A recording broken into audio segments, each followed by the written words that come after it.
3절 말씀입니다. 다 같이 봉독합니다. 이 말씀은 살아계신 하나님의 말씀입니다. 시작. 멜기세덱에 관하여는 우리가 할 말이 많으나 너희가 듣는 것이 드나므로 설명하기 어려우니라. 때가 오래되었으므로 너희가 마땅히 선생이 되었을 터인데 너희가 다시 하나님의 말씀의 초보에 대하여 누구에게서 가르침을 받아야 할 처지이니 단단한 음식은 먹고 젖이나 먹어야 할 자가 되었도다. 이는 젖을 먹는 자마다 어린아이니 의의 말씀을 경험하지 못한 자요. 단단한 음식은 장성한 자의 것이니 그들은 지각을 사용함으로 연단을 받아 선악을 분별하는 자들이니라. 그러므로 우리가 그리스도의 도의 초보를 버리고 죽은 행실을 회개함과 하나님께 대한 신앙과 침례들과 안수와 죽은 자의 부활과 영원한 심판에 관한 교훈의 터를 다시 닦지 말고 완전한 대로 나아갈지니라. 하나님께서 허락하시면 우리가 이것을 하리라. 아멘. 다 같이 자리에 앉으시면 되겠습니다. 할렐루야. 한 해를 마무리하다 보니까 사실은 좀 새해 계획을 세우게 되어집니다. 아무래도 제 개인적인 것보다는 교회적인 새로운 계획을 세우게 되어지고 여러 가지 이제 방향성들을 고민하게 되어지는데요. 저는 지난 몇 주간 제 누리다 교회가 어떻게 하면 도약할 수 있을까, 이제 누리다란 이름으로 새롭게 시작되어지는데 어떻게 하면은 도약의 시대로 더 성숙한 길로 갈 수 있을까를 계속 고민하고 그걸로 골몰하게 되어졌습니다.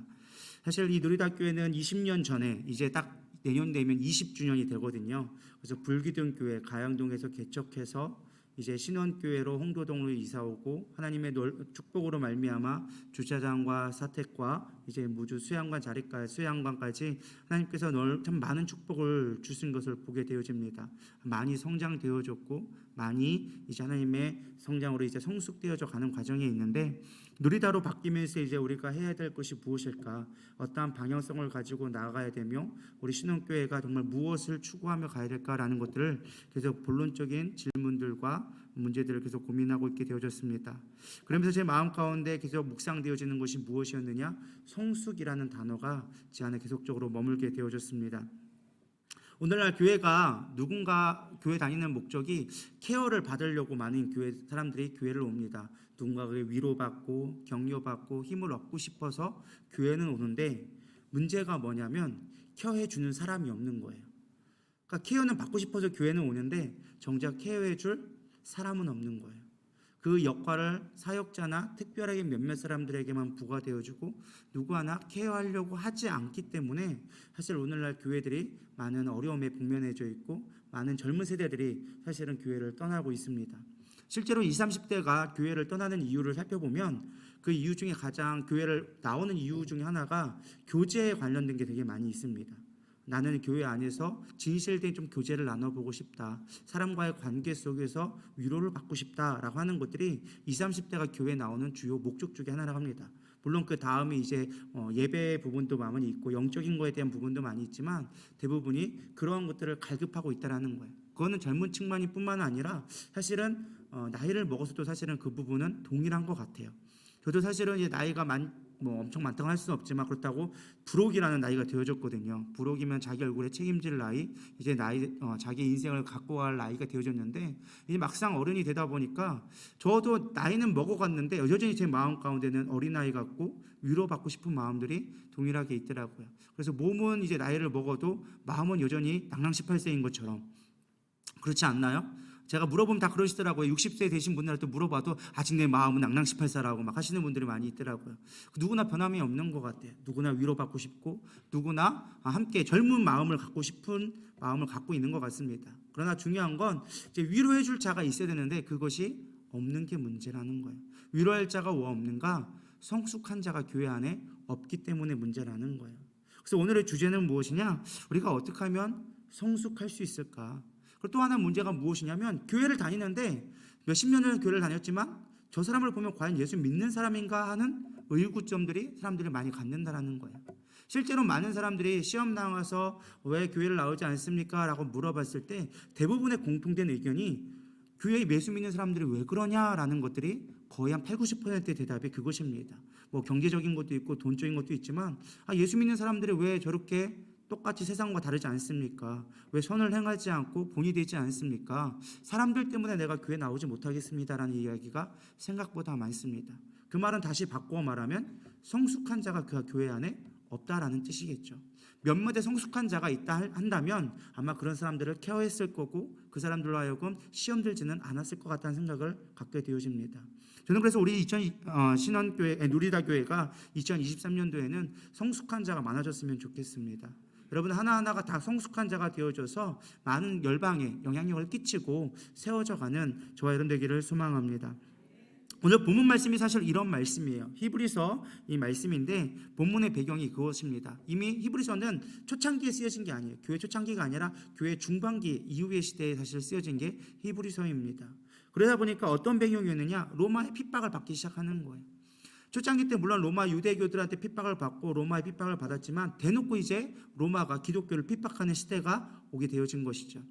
교회가 어렵게 세워졌습니다. 정말 예루살렘 교회 힘들게 사도들에 인하여져서 예루살렘 교회가 세워지고 바울과 베드로로 인하여져서 열방에 복음이 증가되어지면서 교회가 전 세계로 확장되어졌습니다. 그리고 이제 교회가 어느 정도 안정화되어지고 세월이 지나가면서 속된 말로 짬밥수가 차가기 시작했어요. 근데 교회가 이 정도 되면 성장되어지고 계속적으로 가야 되는데 이게 핍박이 오기 시작하니까 성도들이 흔들리기 시작하는 거예요. 예수 믿는 게 정말 맞는 것일까? 정말 구원이 있는 것일까? 막 흔들리기 시작하는 거예요. 우리도 그렇잖아요. 우리가 사실 경제가 힘들어지고 삶이 힘들어지면 우리의 믿음도 흔들릴 수밖에 없거든요. 왜? 우리의 믿음이 연약하기 때문에. 그래서 예전에 한번 제가 설교 드린 적이 있습니다. 경제가 앞으로 어려워질 것이다. 그러면 반드시 여러분의 믿음의 도전의 시간들이 올 것이다. 그때 여러분들 잘 견디기를 소망한다. 마지막 때가 멀지 않았다. 마지막 때가 다른 때가 아니라 우리가 보여지는 환경으로 인하여져서 넘어지면 우리는 마지막 때에 살아남을 수가 없다. 마지막 때의 환난은 이보다 더 크다고 성경은 우리에게 경고해주고 있다. 지금 이 시험조차 못 이긴다면 우리는 마지막 시대에 결코 하나님 앞에 승리의 구원의 영광을 받을 수가 없다라고 제가 한번 설교드린 적이 있을 것입니다. 우리는 지금 마지막 시대를 살아가고 있어요. 그렇기 때문에 믿음을 더욱더 지켜야 돼요. 다시 말해 성숙한 믿음이 되어져야 한다라는 것입니다. 그것이 교회가 세워져 갈 수 있는 가장 중요한 지금 우리에게 필요한 과제가 아닌가 생각되어집니다. 오늘 본문 말씀에 히브리 기자는 이렇게 얘기합니다. 때가 오래되었으므로. 때가 오래됐던 건 뭐예요? 이미 교회가 세워진 지 꽤 됐다라는 거예요. 그런데 너희가 마땅히 선생이 되었을 터인데 너희가 다시 하나님의 말씀의 초보에 대하여 누구에게 가르침을 받아야 할 처지이니. 지금 너희들이 이만큼 신앙의 연수가 되어지고 교회가 성장되어졌다면 이제는 다음 세대를 세우고 키워야 될 자들이 아직까지도 다시금 초보에 대한 교육을 받아야 될 처지가 되어졌다. 그러면서 비유하는 게 단단한 음식은 먹지 못하고 젖이나 먹어야 할 자가 되었도다. 아직도 어린아이 같은 신앙을 하고 있느냐? 이는 젖을 먹는 자마다 어린아이니 의의 말씀을 경험하지 못한 자요라고 얘기해주고 있어요. 사실 책망 같은 히브리 기자의 안타까운 마음을 우리가 볼 수 있기를 소망합니다. 환경이 어려워졌다고 믿음이 흔들리는 그들을 보면서 히브리 기자는 너무 마음이 아팠던 거예요. 너희들이 정말 믿음이 어디에 있겠느냐? 세상이 환경이 어렵다고 너희들이 어려운 게 아니야. 믿음이 어려운 게 아니야. 너희들이 주님을 바라보지 못해서 그래. 주님이 정말 우리에게 어떤 분인지를 네가 깨닫지 못하고 경험하지 못하니까 이 환경 가운데 너희들 넘어질 수밖에 없는 거야. 너희들 정신 차려야 돼 라고 하면서 사실은 책망하며 안타까운 마음으로 쓴 것이 히브리서다라는 것입니다.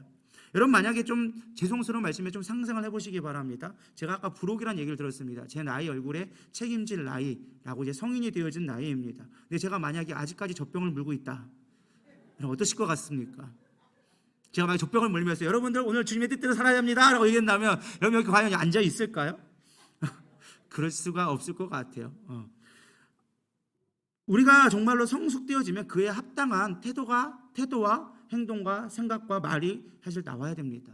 그런데 우리가 그렇지 못하게 여전히 어린아이와 같은 모습으로 있다면 그거는 뭔가가 문제 있는 거예요. 희겸이가 젖병 달라고 하는 건 전혀 이상치 않습니다. 그러나 제가 젖병 달라고 하면 사람들 다 이상하게 보겠죠. 목사님 뭐 하시려고 그러나. 그러면서 제가 그걸 더 먹는다면 이제 놀라운 눈치를 보겠죠. 이 사람 뭐야? 뭐 이런 생각이 들겠죠. 왜 그럴까요? 수준이 있다라는 거예요. 교회도 수준이 있어요. 근데 우리가 여전히 신앙의 이렇게 연수는 차가는데 여전히 그 모습 그대로 있다면 세상 사람들도 이상하게 볼 거고 하나님도 이상하게 볼 수밖에 없다라는 것입니다. 하나님의 은혜로 우리가 시간이 지나면 육신은 자라나게 되어져 있어요. 하나님의 놀라운 축복 중에 하나예요. 잘 먹고 그냥 우리가 잘 있으면, 특별한 문제 없으면 사실은 육신은 잘 자라요. 문제는 내면의 것은 그냥 있는다고 자라는 것이 아니다라는 것입니다. 생명이 있는 것은요, 반드시 성장하고 성숙하게 되어져 있어요. 우리 안에 영적인 그리스도의 생명이 있으면, 길이요 진리요 생명이신 예수가 있다면 우리는 반드시 성숙하게 되어져 있다는 거예요. 성장하고 성숙하게 되어져 있어요. 근데 우리 안에 그리스도가 없이 그저 겉모습만 교회 생활만 하면, 예수를 믿는다고 얘기하지만, 교회는 다니지만 내 삶은 바뀌지 않는 거예요.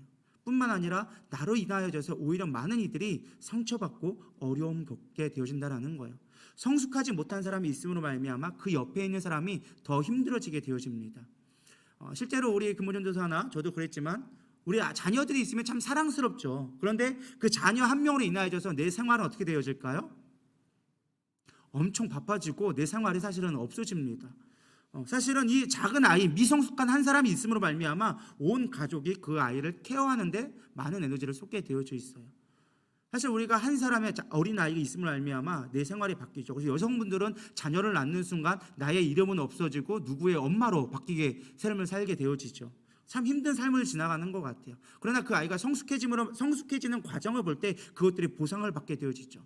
근데 그 아이가 성숙하지 못하고 그대로 있고 여전히 매일마다 케어해야 한다면 우리는 과연 어떠한 마음이 들까요? 자녀가 시간이 지나갔는데 잘하지 않아, 똑같아. 그러면 그 부모의 마음은 어떨까요? 제가 볼 땐 절대로 온전치는 않을 것 같아요. 늘 걱정과 근심과 두려움과 아마 괴로움에 어찌하지 못하는 상을 살아갈 수밖에 없으리라 믿습니다. 물론 그것이 꼭 나쁜 인생이라고 말할 수도 없지만 그것이 정상적이지는 않은 것 같아요.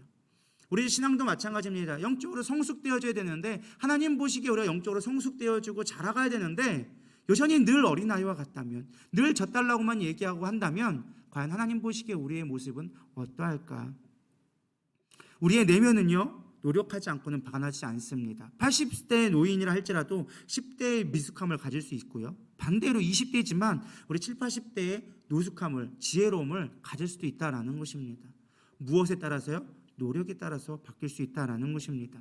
그렇다면 미성숙하다라는 것을 성경에서는 어떻게 말할까? 우리가 그 부분을 좀 살펴보려고 하는데요, 성경에 여러 가지 구절들이 있더라고요. 근데 시간상 제가 한 가지만 한번 말씀을 뽑아왔습니다. 고린도전서 3장 1절에서 5절 말씀 같이 한번 우리 읽어보도록 하겠습니다. 시작. 형제들아, 내가 신령한 자들을 대함과 같이 너희에게 말할 수 없어서 육신에 속한 자 곧 그리스도 안에서 어린아이들을 대함과 같이 하노라.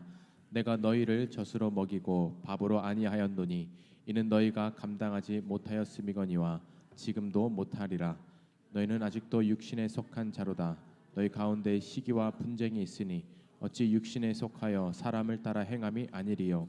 어떤 일은 말하되 나는 바울에게라 하고 다른 이는 나는 아볼로에게라 하니 너희가 육신의 사람이 아니리요. 그런즉 아볼로는 무엇이며 바울은 무엇이냐? 그들은 주께서 각각 주신 대로 너희로 하여금 믿게 한 사역자들이니라. 아멘. 고린도전서에 이제 바울이 그 고린도 교회 편지를 쓰면서 미성숙한 자들의 모습을 몇 가지로 요약해 주고 있습니다. 오늘은 크게 세 가지 정도로 요약해 주고 있는데, 여기 보면 나와 있죠. 육신에 속한 자가 곧 그리스도 안에서 어린아이들과 대함과 같이 하노라. 어린아이, 미성숙한 자의 모습을 육신에 속한 자라고 얘기합니다. 그들의 특징을 몇 가지로 얘기해 주고 있는데, 첫 번째는 단단한 음식을 먹지 못한다라는 거예요. 오늘 히브리 기자도 얘기했죠. 단단한 걸 먹지 못하고 어린아이처럼 젖먹이만 돼야 되겠느냐라고 동일하게 이야기해 주고 있습니다. 단단한 음식을 먹지 못한다는 게 뭘까요? 틀니가 없어서 이빨이 안 좋아가지고 못 먹는 거냐? 그런 말은 아니겠죠. 여기서 말하는 건 자기 입맛에 맞는 것만 먹는 사람들을 젖먹이라고 이야기해 주고 있습니다. 어린아이의 특징은요, 자기의 입맛에 맞는 것만 먹으려고 합니다. 우리 희겸이나 보영이는 자기의 입맛에 맞지 않으면 뱉어버리고 자기 입맛에 맞으면 더 달라고 땡깡을 씁니다. 저도 아직까지 입맛에 있어서는 초딩 입맛을 못 버려가지고 아직 내가 입에 맞는 것만 먹으려고 하는데, 그것이 어린아이의 특성이라는 거예요. 자기 주체성, 자기 중심성인 어떠한 것을 갖고 있기 때문에 내가 원하는 것만 취하고 원하지 않는 것은 뱉어버리는 것을 어린아이, 미성숙하다라고 이야기합니다. 이것이 영적인 것에도 동일하게 적용되어집니다. 영적 수준이 설교를 성숙하지 못한 자들은요, 설교 말씀을 듣고 말씀을 묵상하여도 자기 중심적인 해석을 하기 시작합니다. 자기에게 원하는 것들만을 받아들이고 자기의 마음에 맞지 않거나 걸림돌이 되어지면 그것을 튕겨내는 것이 영적인 미성숙함이다라는 것입니다. 특별히 말씀에 들어도 어떤 내 마음의 위로가 되어지고 칭찬과 격려하는 것에는 아멘하지만, 그렇지 않고 만약에 책망과 권면 혹은 어떤 순종을 요구하게 되어지면 우리는 들으려 하지 않는다라는 것이에요. 이게 무엇이냐? 영적인 미성숙함이다라는 거예요. 여러분 어떠십니까? 나는 하나님의 말씀에 철저하게 순종하려고 애씁니까? 아니면 내가 원하는 것만 아멘하며 순종하고 계십니까? 별로 아멘들이 없으시네요. 아멘들이 이렇게 어려우신 건지 저는 처음 알았습니다. 여러분 아멘 돈 안 듭니다. 열심히 하시기를 소망합니다. 재미있고 관심이 있는 곳에는 귀를 쫑긋 세워주시지만, 그러나 우리가 조금만 부담되어지고 헌신을 요구하는 거라면 우리는 들으려 하지 않습니다. 여러분 단단한 것을 소화시킬 수 있어야 된다라는 것입니다. 때로는 그것을 버텨내기가 어려울 수도 있어요. 원수를 사랑하라? 쉽지 않죠. 그러나 최소한 그것을 우리가 바라보고 헌신할 수 있어야 된다라는 것입니다. 내 성격과 맞지 않아, 내 뜻과 맞지 않아, 난 이거 하기 원하지 않는데 교회에서는 원하네? 그래도 우리가 말씀이라면, 그것이 하나님의 뜻이라면 순종할 수 있는 믿음이 필요하다라는 것입니다. 그게 단단한 음식을 먹는 자, 성숙한 자의 모습이에요. 그런데 꼭 이런 사람의 특징은 뭐냐면, 자기가 마음이 안 들면 꼭 쉽게 말하면 옛날 말로, 우리 좀 센 말로 하면 갠생이를 지기 시작하죠. 막 태클을 걸기 시작하고 안 된다고 얘기하고 끊임없이 반대 아닌 반대를 하는 사람들이 종종 있습니다. 그런 사람들의 특징이 바로 미성숙하다라는 거예요. 우리 성숙한 자가 됐으면 좋겠습니다. 어떠한 것이 들려도 우리는 그것이 하나님의 뜻인지 아닌지를 분별할 수 있는 자가 성숙한 자입니다. 우리 미성숙한 자가 우리 신학교에, 누리다교회는 단 한 명도 없기를 축원합니다.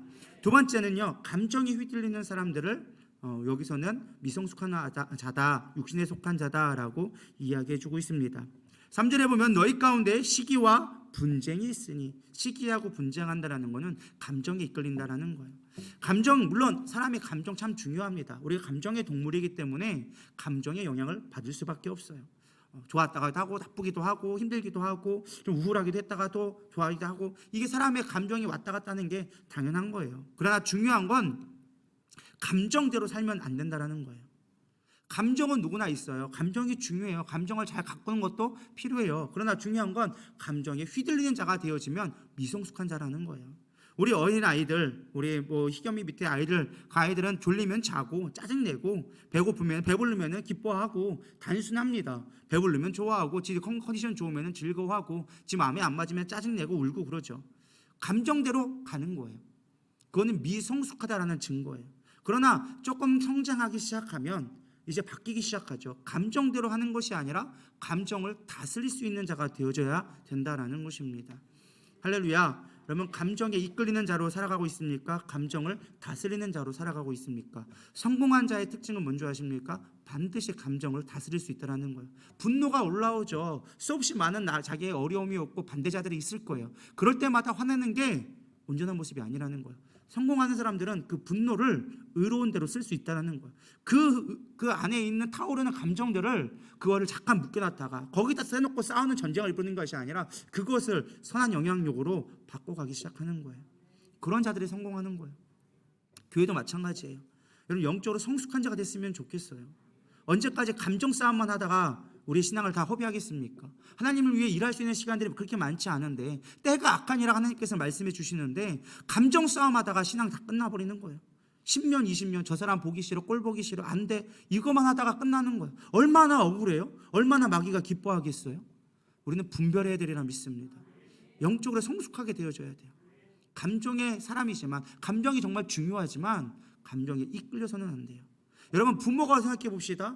자식들이 막 짜증내요. 분노를 내요. 거기다가 부모가 자식이 짜증내는 거 보고 같이 분을 내고 있다고 하면 어떻게 될까요? 싸워요. 부모가 자식까지 싸워요. 그럼 어떤 일이 벌어지는 줄 아십니까? 자식이 부모가 자식 머리끄댕이 잡고 있고 자식이 부모 끄댕이 잡고 있고 엄마부터 네가 나야지 엄마한테 어떻게 그래요 이런 벌어진다니까요. 막장판 벌어지는 거예요. 부모는요 감정대로 가면 자녀를 양육할 수가 없어요. 부모는 철저하게 감정이 아닌 분명하게 그 기준을 가지고 가야 된다는 것입니다. 순간 감정은 올라오죠. 왜? 부모도 인간인지라 감정 없겠어요? 똑같이 있죠. 그러나 그걸 감정으로 대응하기 시작하면 절대 자녀를 양육할 수가 없어요. 성인으로서 영향력을 끼칠 수가 없다는 것입니다. 성숙한 자가 될 수 없는 거예요. 자녀에게 권위가 있고 싶습니까? 감정을 잘 살기를 소망합니다. 사실 저보다도 쉽지 않더라고요. 자녀가 막 요즘에 다혜리가 조금 컸다고 말대꾸를 하기 시작해요. 그럼 이게 처음에 한두 번은 참는데 계속 말대꾸를 하는 거예요. 어제도 제가 사실은 설교 준비하는데 설교를 옆에 막 타이핑하고 있죠. 막 준비하면서 말씀을 고민하고 막 집중이 되니까 신경이 날카로워져요. 근데 와가지고 애들이 동생들이 이제 책상을 막 다 어지럽히니까 짜증이 나는 거예요. 막 짜증을 내면서 그만 좀 하라고 막 계속 그러는 거예요. 그래서 제가 좋게 얘기했죠. 다혜라 짜증 계속 내면 습관돼. 짜증 내지 말고 좋게 하자라고 얘기했어요. 근데 걔가 하는 말이 좀 빨리 하고 싶다고 계속 그러는 거예요. 첫 번, 두 번은 참았어요. 세 번째 되기 시작하는데 훅 올라오기 시작하는 거예요. 제가 어떻게 할게요? 됐을 것 같죠? 그럴 것 같으면 제가 설교를 안 했죠. 제가 그냥 컴퓨터를 끄고 나왔어요. 왜냐하면 그 감정을 가지고 설교를 준비할 수 없을 뿐만 아니라 계속 있다가는 싸울 것 같다는 느낌이 들더라고요. 그래서 제가 감정을 다스리기 위해서 나갔어요. 그래서 제가 설교 준비는 그냥 내일 하겠다. 그래서 제가 오늘 또 새벽 5시에 또 일어났어요. 주일마다 새벽에 일어나는데 5시에 또 일어나서 아침에 준비하는 거예요. 왜? 마음이 정돈돼야 되니까. 여러분 감정대로 살아가면 될 일도 안 돼요. 신앙도 마찬가지라는 거예요. 감정대로 하지 마세요. 우리 옆 사람에게 인사하겠습니다. 감정대로 신앙생활 하지 맙시다. 꼴리는 대로 하지 맙시다. 죄송해요. 이게 강하게 얘기한 게 여러분 좀 기억에 남으라고. 우리는 신앙생활 꼴리는 대로 해. 기분 나쁘면 안 나고 기분 좋으면 오고. 여러분 그렇게 해서 신앙이 절대 잘할 수가 없어요. 성숙할 수가 없어요. 할렐루야. 우리는 성숙한 자가 되어야 되리라 믿습니다. 세 번째는요. 사람을 믿는 자는 온전하게 성숙할 수가 없어요. 오늘 보면은 본문에서 뭐라고 하냐면은 여기 보면 아볼로파, 바울파, 개별파라고 얘기하고 있습니다. 사람 따라 신앙생활을 하는 거예요. 물론 우리가 관계가 참 중요해요. 신앙생활 하다 보면 관계만큼 중요한 게 없어요. 관계 있고 신앙생활이라고 해도 전혀 어색하지 않습니다. 성도들과의 관계, 그다음에 목회자와의 관계, 보이는 성도들 이 교회 공동체의 관계가 정말로 중요해요. 그러나 중요한 건 이 관계가 아무리 좋아도 우리의 목적이 이 관계는 아니라는 걸 여러분 깨닫기를 소망합니다. 우리는 철저하게 하나님 앞에 관계되어 드리라 믿습니다. 하나님이 우리의 목적이고 구원이 우리의 목적이지 옆 사람 아무리 좋아도 나의 안에 예수님이 없고 구원의 하나님과의 관계가 없다면 우리는 구원받지 못해요. 여기는 세상의 모임 될 수밖에 없다라는 거예요. 누구파 할 필요도 없어요. 장로파, 목사파, 여기 집사파, 저기 집사파 다 필요 없다라는 거예요. 우리는 주님 앞에 나가기를 소망합니다. 그것을 성경에서 뭐라고 얘기하느냐? 미성숙한 자라고 하는 거예요. 여러분 당 짓지 않기를 소망합니다. 우리 교회는 당을 너무 안 줘서 문제예요. 속으로 배웠는데 이렇게 이렇게 연결이 좀 돼야 되는데 서로 개인주의 너무 많아지는 것 같아요. 우리 연합됐으면 좋겠어요. 그러나 당이 되진 않게끔 여러분 잘 분리하기를 소망합니다.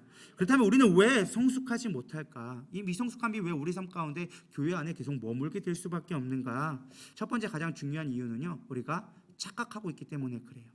성숙하지 못한 자의 특징은요. 자기만 성숙하지 못했다는 것을 자기만 몰라요.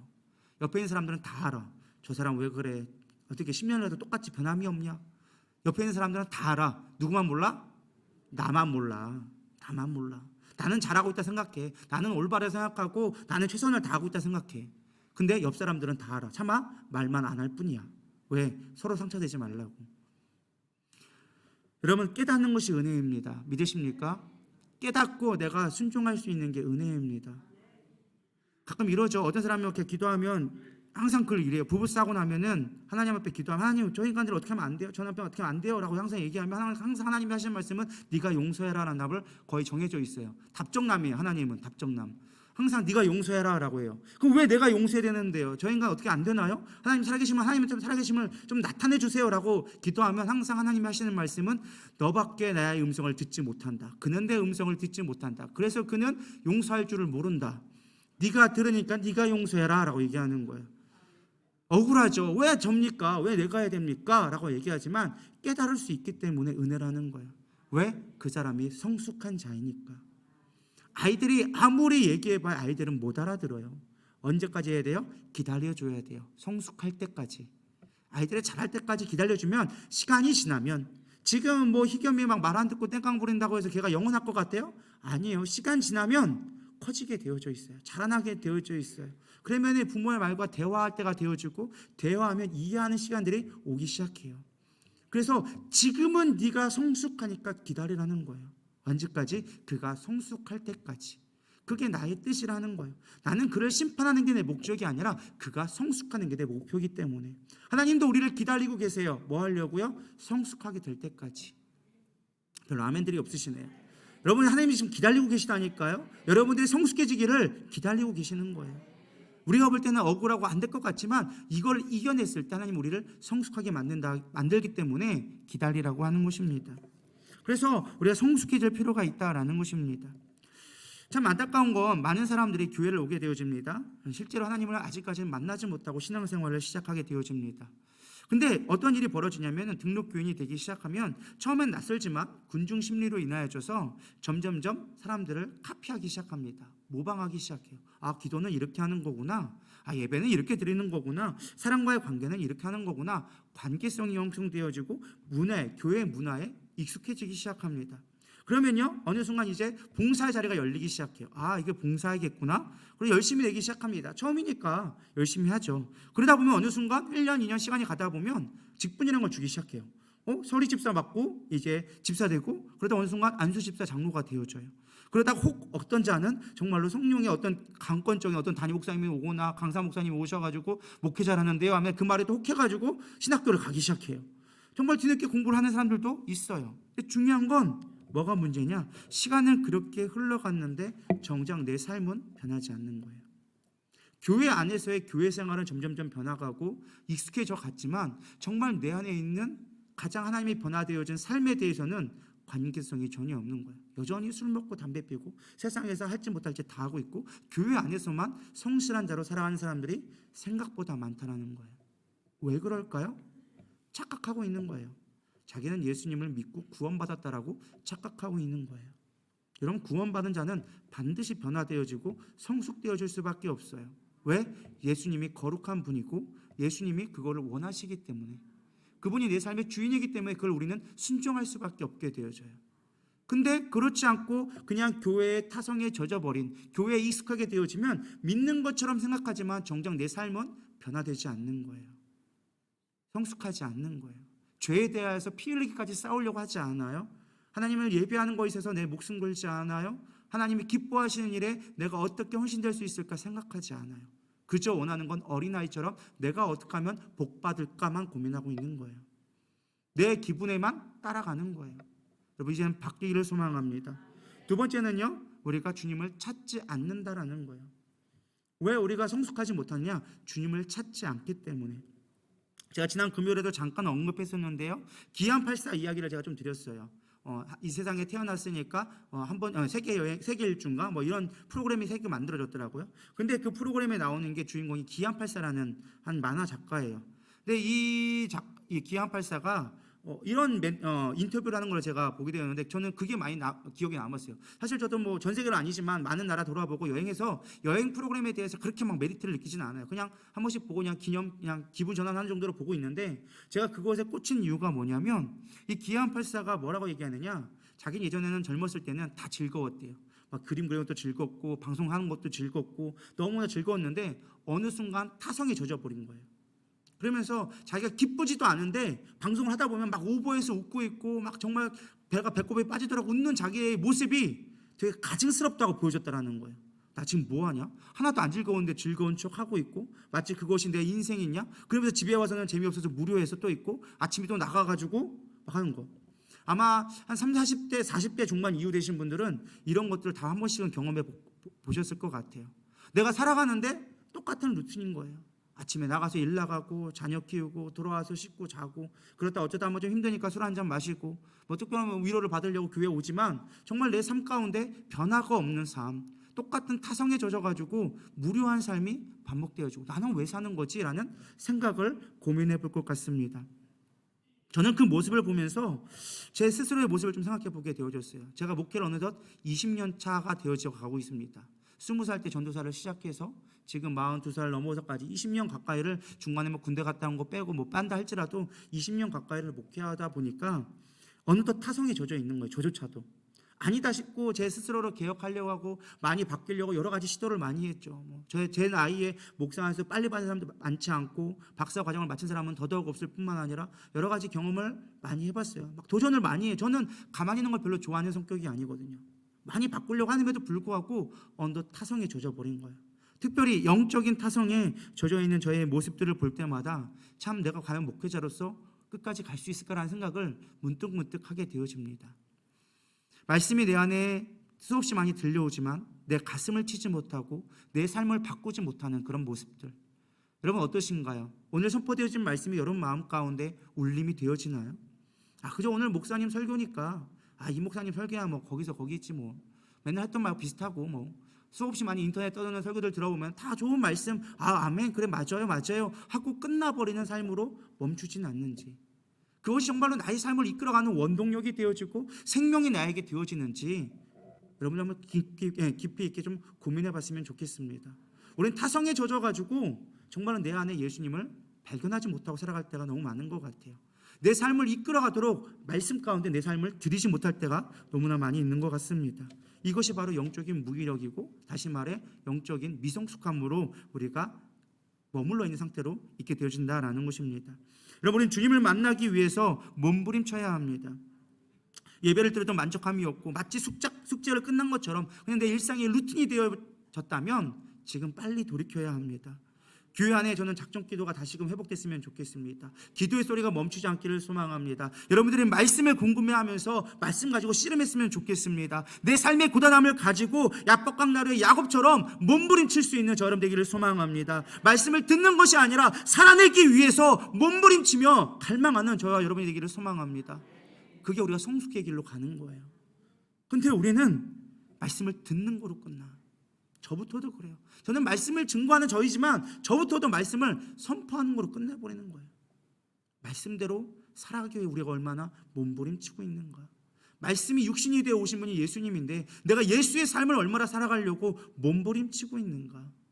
몸부림치지 않는 이유는 내 안에 예수 그리스도가 없기 때문에 그런 거예요. 그러니까 성숙하지 못한 거예요. 성숙을 추구하지도 않아. 거기에 머물러 있으라 그래. 그러니까 누군가 하나가 책망하고 권면하면 듣기가 싫은 거예요. 내가 알아서 하고 있는데 왜 나한테 와가지고 잔소리야? 여러분, 그것이 우리의 생명의 말씀으로 들려줄 수 있기를 소망합니다. 그럼 중요한 건 어떻게 하면 성장해질 수 있는가가 좀 중요한 문제인 것 같아요. 성경적 가르침은 참 놀랍게 아이러니합니다. 14절 보면 이렇게 나와져 있습니다. 단단한 음식은 장성한 자의 것이니, 쉽게 말하면 장성한 자가 되려면 이렇게 되는데 어떻게 되냐? 그들은 지각을 사용함으로 연단을 받아라고 얘기하고 있어요. 연단을 받아. 저는 이 말씀에 꽂히게 되어졌어요. 우리가 성숙할 수 있는 길은요, 고난을 이겨낸 자가 성숙하게 되어져 있다라는 것입니다. 저는 이 말씀을 준비하다가 문득 제 어린 시절에 떠올랐어요. 제가 어린 시절에 친구나 친척들과 같이 목욕탕에 가면 꼭 하는 내기가 있어요. 뭘 것 같아요? 네? 숨찾기. 그건 수영장에서 할 수 있는 거고요. 사우나에서만 할 수 있는 게 있어요. 오래 참기. 사우나에서 내가 들어가서 누가 더 오래 참느냐. 여러분 해보셨나요? 저 어릴 때는 많이 해봤습니다. 남자들은 사소하게 그런 거 갖고 꼭 목숨 걸어요. 막 정말로 막 땀이 삘삘 나고 막 다 죽을 것 같은데 바닥에 붙어서도 안 나가겠다고 버텨요. 왜 그랬느냐? 옛날에 어른들은요, 이상하게 우리 다윤이도 그러는데 항상 제가 사우나만 들어가면 아빠 빨리 나오라고 나왔다가 코 막고 들어왔다가 빨리 나가기 바빠요. 그러니까 제가 어릴 때 그때 시선은, 우리들의 시선은 어떤 거냐면 사우나에서 오래 버티면 어른이라고 생각한 거예요. 왜? 나는 사우나 문을 여는 순간 그 뜨거운 기운이 너무 힘들거든요. 거기에 못 들어가 있겠거든. 근데 어른들은 들어가서 오랫동안 안 나오는 거예요. 그러니까 내가 생각했을 때는 어른이 되는 거는 사우나에서 오래 버티는 거다 라는 생각을 갖고 있었던 것 같아요. 그래서 아이들과 항상 가면 사우나에서 누가 오래 버티나, 그래서 먼저 나가면 너는 막내, 그리고 맨 늦게 나오면 내가 대빵이 되는 거예요. 항상 그렇게 우리는 싸움을 했었던 것 같습니다. 제가 이 말씀을 드리느냐, 그런 것 같아요. 우리가 어른이 된다라는 게 뭐냐, 결국에는 고난을 견디어낸 자가 어른이 되는 것 같더라고요. 나이를 먹는다고 오르게 되는 게 아니라 고난을 잘 견디어낸 자가 결국에는 어른이 되어지고 성숙해지더라는 거예요. 오늘 로마서 5장 3절에서 4절 말씀도 얘기합니다. 다만 이뿐 아니라 우리가 환난 중에도 즐거워하나니 이는 환난은 인내를, 인내는 연단을, 연단은 소망을 이루는 줄 알미라. 환난 중에 즐거워하라. 이는 너에게 연단을 갖게 한다. 빌립보서 1장 29절도 비슷한 말씀을 합니다. 그리스도를 위하여 너에게 은혜를 주신 것은 다만 그를 믿을 뿐만 아니라, 믿는 것은 끝이 아니라는 거야. 나 예수 믿어요. 이게 끝이 아니라는 거야. 그 다음에 뭐예요? 그를 위하여 고난도 받게 하려 하심이라. 고난 받는 게 옳다라는 거예요. 성경은 절대 우리에게 고난이 없다고 얘기하지 않습니다. 오히려 고난을 받으라고 고난을 추천합니다. 이 추천이 누가 했느냐? 바울도 했어요. 바울도 디모데에게 얘기합니다. 자신의 양자로 삼고 정말로 동역자고 신실하고 믿었던 디모데에게 그가 인생의 마지막 감옥에서 목숨을 코앞에 두고 있으면서 유언과 같이 썼던 편지가 디모데후서거든요. 디모데후서에게 마지막 디모데에게 주는 권면의 말씀이 무엇이었느냐? 디모데후서 1장 8절. 그러므로 너는 내가 우리 주를 증언함과 또는 주를 위하여 갇히자 된 것을 나를 부끄러워하지 말고 오직 하나님의 능력을 따라 복음과 함께 고난을 받으라. 뭐를 하라고요? 복음과 함께 고난을 받으라고 얘기해요. 사실 선배 목사로서 후배에게 교회를 물려주면서 얼마나 할 말이 많겠습니까? 뭐 부흥해라, 강건해라, 이렇게 목회하라, 얼마든지 권면할 말이 많을 거예요. 근데 유독 듣기 싫은 말, 고난을 받으라. 처음에 개척하고 원로 목사가 이제 새로 부임한 목사한테 와가지고 고난 좀 받으셔야 합니다라고 한다면 그 후배 목사 막 기분이 어떨까요? 할렐루야, 아멘, 그렇습니다 할까요? 아니면은 지나가지 왜 나한테 그래요? 그래, 안 그럴까요? 저 같으면 그럴 것 같아요. 근데 디모데 하는 말이 너는 고난을 받으라 라고 얘기하고 있어요. 바울이 할 일 없어가지고 고난 받으라고 얘기했을까요? 아니요. 그의 마지막에 가장 중요한 것이 무엇이냐? 고난을 견디어낼 때 성숙하거든요. 디모데에겐 약점이 있었어요. 뭐가 약점이었을까요? 자신의 연약함으로 말미암아. 젊은 목사였던 것 같아요. 아들과 같은 자였으니까 단임 목사 되기에는 아직까지는 조금은 미력했던 것 같아요. 그러니까 네가 이제 성숙해져야 돼. 너의 연약함을 부끄러워하지 말고 그것 때문에 쫄지도 마. 그러나 네가 고난을 받음으로 말미암아 성숙해질 거야. 그러니 고난을 받아 라고 권면해 준 거예요. 미성숙한 자에게 필요한 건 뭐예요? 고난이 필요하다는 거예요. 어떤 사람은 얘기합니다. 하나님, 나 하나님을 위해서 열심히 살았거든요. 봉사도 열심히 했고 예배도 열심히 드렸는데 왜 나에겐 고난이 끊임이 없을까요? 하나님의 사랑에서. 참 아이러니하지만 하나님의 사랑에서. 여러분이 그거 아세요? 사냥개는요 죽은 거에게는 관심이 없습니다. 살아있는 것에만 공격하기 시작합니다. 왜 고난이 오냐고요? 하나님 우리를 성장시키려고, 성숙하게 만들려고. 고난을 이겨낸 자만이 하나님 앞에 쓰임받을 수 있는 성숙한 자가 될 수 있으니까 고난을 주시는 거예요. 아이러니하지만 고난이 많다. 주님이 나를 너무 사랑하시는구나. 할렐루야. 나는 별로 이렇게 교회를 다녀도 별 고난도 없고 맨날 똑같아 라고 얘기하는 거는 죄송스럽지만 사생아예요. 별 관심이 없는 거예요. 너는 내 거 아니요. 네가 뭐 하든 말든 나랑은 상관없어. 네가 예배를 나오든 예배를 안 나오든 나랑은 관계없다. 그러나 나와의 관계된 자는 내가 반드시 너에게 고난을 줘. 왜? 너를 성숙하게 만들려고. 성숙이라는 고난의 문을 고난이라는 문을 지나가야 네가 성숙해질 수 있으니까. 그러다 죽겠어요. 근데 하나님 지금까지 한 번도 안 죽이셔. 죽겠어요만 내 말이지 하나님 한 번도 안 죽이시더라고요. 우리 신혼교회가 20년이 됐습니다. 여기까지 오기까지 쉬웠을까요? 수없이 많은 고난들이 있었어요. 그렇기 때문에 하나님께서 이 부흥을 주시는 거고 성장하게 하신 거예요. 고난을 이겨낸 자만이 성장하게 되어져 있어요. 아이들도 아프려면 뭐가 필요해요? 성장통이라는 게 필요해요. 아이들의 뼈가 그냥 자라는 줄 아십니까? 밤새 관절이 아프다고. 그 어린 것들이 왜 아프다고 할까요? 성장하느냐고. 그러나 하나님이 참 감사하게 그거를 못 느끼게 하시죠. 잘 어쩌다가 아프긴 하지만 그러나 그 성장통을 겪을 때만 우리가 더 성숙하게 되어줄 수 있다라는 것입니다.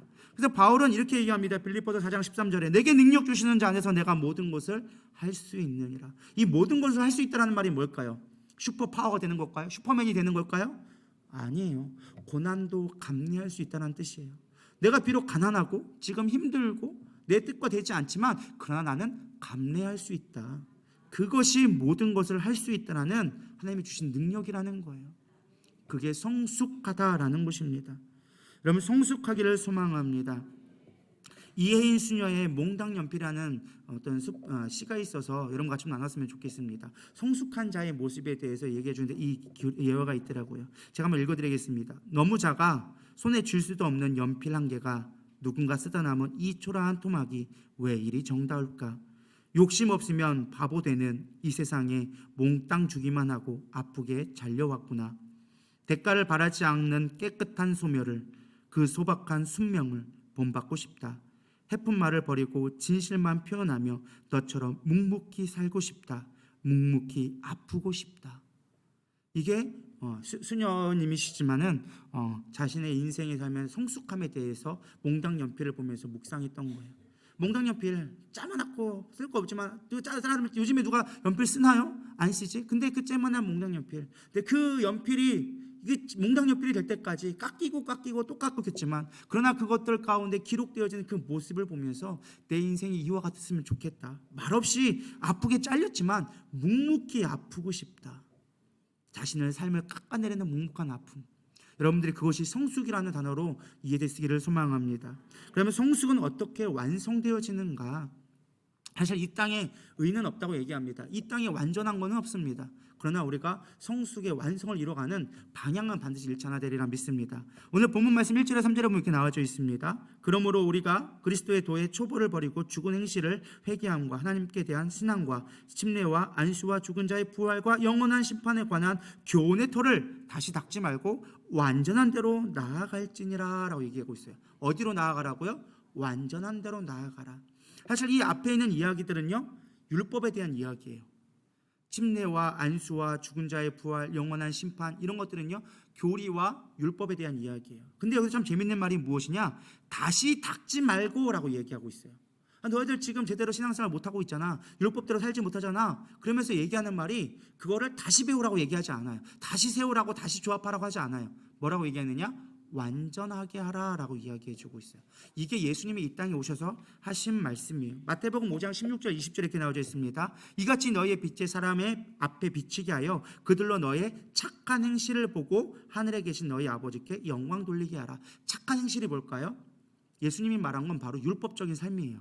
예수님은 율법을 무시한 분이 아니세요. 물론 우리가 안식일에 병자를 고치고 안식 법 가운데 하지 말라는 일들을 많이 하셨죠. 막 손도 안 닦고 먹고, 안식일 날 막 풀베기도 하고, 안식일에 병자를 고치고. 그래서 인간들이 정해놓은 안식일의 규정을 수없이 많이 어겼어요. 그래서 수없이 많이 싸웠죠. 근데 예수님은 뭐라고 말씀하셨느냐? 나는 이 율법을 폐하러 온 것이 아니라 율법을 완성하러 왔다.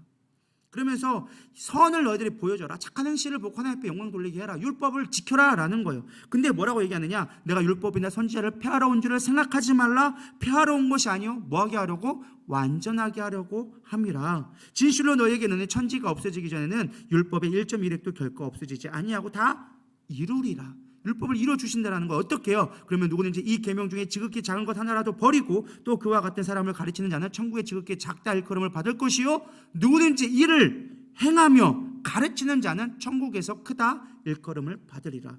율법대로 가르치고 그대로 살아가는 자는 반드시 하나님 앞에 구원 얻게 되어진다는 거예요. 내가 너에게 이르노니 너의 의가 서기관과 바리새인보다 더 낫지 못하면 결코 천국에 들어가지 못하리라.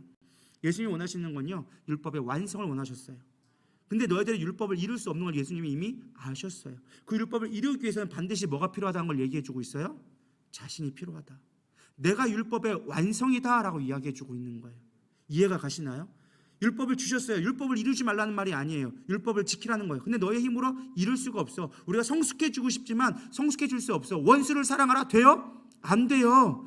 쉬지 말고 기도가 돼요? 안 돼요. 범사에 감사가 나타나나요? 안 돼요. 이게 하나님의 뜻이라고 얘기하는데 우리는 잘 안 돼. 근데 주님은 뭐예요? 이거를 완성해 주겠다라는 거예요. 너희 안에 있음으로 말미암아 내가 완성해 주겠다라는 것입니다. 성숙의 결론은 뭐냐? 성숙의 완성은 다른 데 있지 않습니다. 우리가 주님 안에 거할 때 되어지는 것입니다. 오늘부터 3절에 나오죠. 하나님께서 허락하시면 우리가 이것을 하리라. 누가 허락하면요? 하나님이 허락하시면. 하나님이 허락하시면, 예수님이 우리 가운데 거하시면 우리가 성숙하게 되어진다라고 이야기해주고 있다라는 것입니다. 다인이가 며칠 전에 목욕을 했습니다. 그런데 옆에 누워있는데 향기로운 샴푸 냄새가 나야 적당한 원래 오르는데 샤워하고 왔다는 머리의 냄새에서 땀내가 나기 시작합니다. 제가 분명히 얘기했습니다. 너 씻고 왔어? 그러니까 씻었대요. 머리가 젖어 있는 거예요. 진짜 샴푸를 씻었어? 라고 얘기하니까 자기는 다 씻었대. 야, 내 머리에서 왜 냄새가 나냐? 라고 얘기했더니 아니래, 자기는 끝까지 샴푸를 했대. 전 얘기했죠. 아빠가 다음 날은 아빠가 씻겨줄게. 제가 멀리 말씀드리고 싶으냐, 다윤이를 깔려고 하는 게 아니라 제 아들 까봐야 무슨 유익이 있겠습니까? 다윤이를 욕하려고 하는 게 아니라 우리가 그럴 수 있다는 거예요.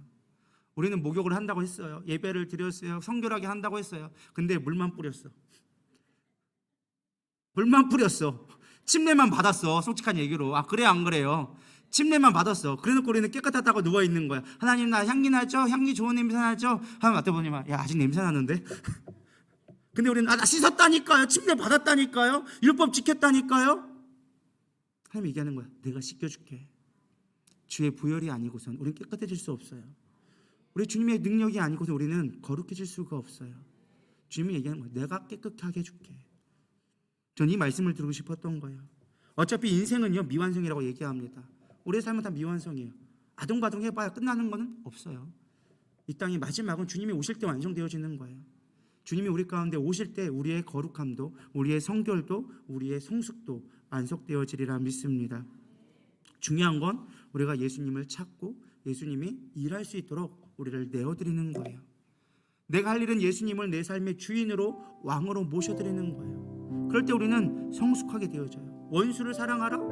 안 되는데요. 주님이 내 안에 오면 머리로는 안 되는데 마음은 긍휼한 마음이 오기 시작하는 거예요. 저 사람 꼴 보기 싫은데 기도만 하면 하나님이 그 마음을 품게 하는 거예요. 주님이 하시는 거예요. 나는 그 길로 나아갈 뿐이고 순종할 뿐이에요. 그게 성숙이에요. 요한복음 15장 4절은 얘기합니다. 내 안에 거하라. 나도 너희 안에 거하리라. 가지가 포도나무에 붙어있지 아니하면 스스로 열매 맺을 수 없음같이 너희도 내 안에 있지 아니하면 그러하리라. 주님 안에 있을 때 열매 맺는 거예요. 성령의 열매, 온유, 화평, 인내. 여러분 어떻게 맺을 수 있을까요? 우리 설교했었잖아요. 주님 안에 있으면. 한 간증만 하고 마칠 겁니다. 한 목사님이 선배 목사님을 찾아왔습니다. 내가 그게 편하다고 찾아온 것이 아니라 마지막 목회를 그만두려는 순간에 찾아왔어요. 그 목사님이 솔직하게 고백하는 거예요. 내가 가늠했습니다. 하나님 보시기에 너무 어렵지 않은 것 같습니다. 내가 말씀을 증거해야 되는데 더 이상 내가 말씀을 증거할 수가 없습니다. 회개하려고 해도 내 마음에 회개가 되지 않습니다. 목사님 어떻게 해야 됩니까? 그러자 목사님이, 선배 목사님이 이렇게 얘기합니다. 그래도 주님을 믿으세요. 주님을 의지하세요. 안 된다니까요. 수없이 기도하려는데 기도가 안 돼요. 목사님 어떻게 해야 돼요? 그러자 목사님이 가만히 듣고 있다가 이렇게 얘기합니다. 지금 저를 따라서 한번 고백해 보세요. 지금 주님이 내 안에 계십니다. 한번 고백해 보세요 라고 얘기하는데 그 목사님이 그 말을 못하는 거예요. 내 안에 정말 주님이 계실까? 고민하면서 그 말을 참아 못하는 거예요. 그러자 그 옆에 있던 선배 목사님이 화가 나서 버럭 소리지르며 얘기합니다. 아니 고백조차 못하느냐고.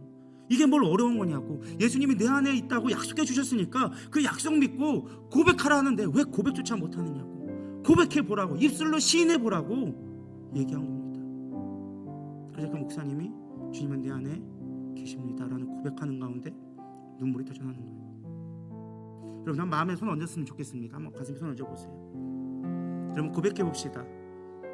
지금 주님이 내 안에 계십니다. 여러분 고백되나요? 진실한 마음의 고백이 되시나요? 다시 한번 진실되게 고백했으면 좋겠습니다. 지금 주님이 내 안에 계십니다. 아멘. 여러분 기대기를 소망합니다. 주님이 내 안에 계셔야 돼요. 다른 거 필요 없어요. 내 열심 노력 물론 중요하죠. 그러나 주님이 내 안에 있는 게 중요해요. 고린도전서 13장 11절 얘기합니다. 내가 어렸을 때에는 말하는 것이 어린아이 같고 깨닫는 것이 어린아이 같고 생각하는 것이 어린아이 같다가 다 어린아이라더군요.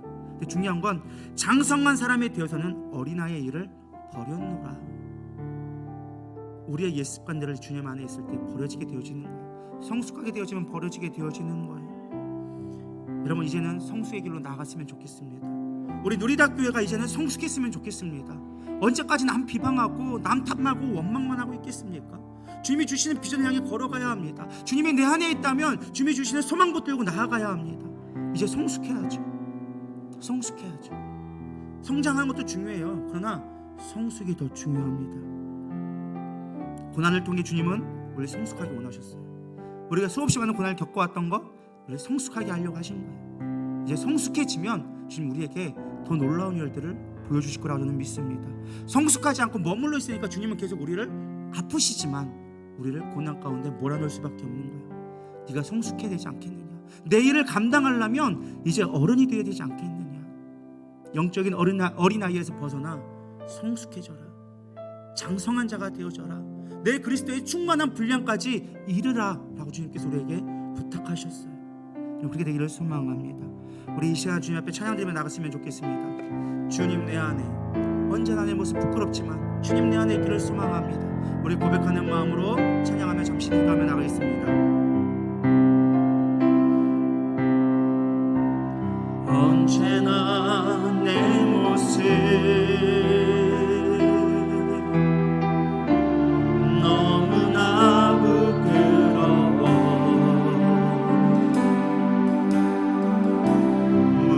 무릎으로 주님께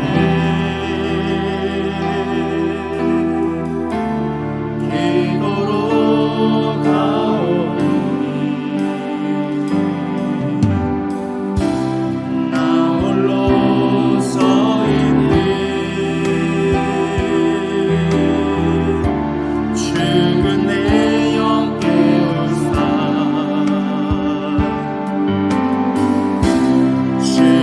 주님만 나를 세워 내 영 살게 하소서. 주님 내 안에, 주님 내 안에, 내 안에 계시고 주님 내 안에, 주님 내 안에 나를 세워주소서. 주님 내 안에, 주님 내 안에, 주님 내 안에, 내 안에 계시고 주님 내 안에, 주님 내 안에 나를 세워주소서. 오늘 말씀을 생각하면서 여러분, 우리는 성수의 길로 나아가야 합니다. 반드시 성숙해야 합니다. 주의 생명이 우리 가운데 있다면 우리는 반드시 성숙해질 수밖에 없습니다. 주님, 내 삶 가운데 성숙을 바라보며 나가게 하여 주시옵소서. 주님을 찾게 하여 주시옵소서. 주님을 내 삶의 주인으로 모시게 하여 주시옵소서. 내 인생 가운데 고난이 넘칩니까? 고난이 끊이지 않습니까? 아, 주님이 나를 성숙시키려 하시는구나 바라볼 수 있는 믿음의 눈들이 세워지게 하여 주시옵소서. 주님만 바라보며 나가기를 원합니다. 주님이 내 능력 되기를 소망합니다. 우리 누리달교회가 이 하나님 앞에 온전히 쓰임받고 세상의 열방 가운데 성숙한 자로 많은 영혼을 품을 수 있는 아비의 심령을 가질 수 있도록 주님 우리를 인도하여 달라고 우리 이 시간 주여 세 번 부르면서 기도하며 나가도록 하겠습니다. 기도하십시다. 주여, 주여, 주여. 하나님 부르십니다. 우리 마음까지 주의 말씀이 필요합니다. 나의 연약함, 여전히 내 안에 있는 아버지 미숙함들이 너무나 많이 있습니다. 감정이 휘둘리고 상황이 아버지 휘둘리며 아버지 내 안에 있는 아버지와 내 마음에 합당하지 않는 것들을 배척하는 아버지 젖먹이 같은 어린아이 믿음이 내 안에 있습니까? 이제 믿음이 성숙하게 하여 주시옵소서. 주님이 내 안에 거함으로 말미암아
그렇습니다. 우리 안에 여전히 미숙함이 너무나 넘쳐납니다. 감정에 치우치고 아직도 단단한 것을 먹지 못하며 여전히 내 아버지 사람들에게 이끌려져서 나의 믿음이 흔들릴 때가 너무나 많이 있었습니다. 하나님, 이제 성숙의 길로 나를 인도하여 주시옵소서. 주님을 찾게 하여 주시옵소서. 고난이 온다 원망하며 불평하는 것이 아니라, 하나님을 떠나는 것이 아니라 도리어 하나님 앞에 붙들려져서 하나님을 바라보는 믿음으로 아버지 자라나게 하여 주시옵소서. 고난은 하나님이 주시는 성숙의 기회임을 믿게 하여 주시옵소서. 능히 이길 것을 주님께서 우리 가운데 선포해 주셨습니다. 아버지, 떨지 아니하고 쫄지도 아니하고 오직 주님만 바라보며 이것이 축복의 서곡임을 알 수 있는 믿음의 눈들이 열려지게 하여 주시옵소서. 이제 누리다 성도로 우리가 살아가기를 소망합니다. 아버지, 누리기 위해선 반드시 성숙해져야 합니다. 아이들은 조급할 수밖에 없습니다. 늘 필요로 할 수밖에 없습니다. 그러나 이제 내 안에 주님으로 인하여져서 만족함으로 오직 주님만으로 만족할 수 있는 참된 누리는 삶이 되게 하여 주시옵소서.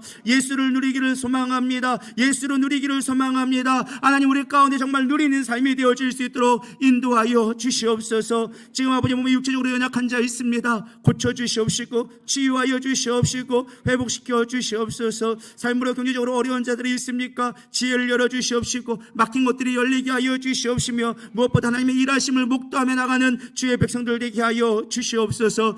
이제는 우리 주 그리스도의 은혜와 하나님의 무한하신 사랑과 성령님의 내주 교통 위로하심이 이제 하나님 앞에 성숙한 자로서 열방의 복음을 증거하며 하나님의 뜻을 이루기 원하는 이들의 가정과 사업 위에 이제로부터 영원토록 함께 계실지어다. 아멘.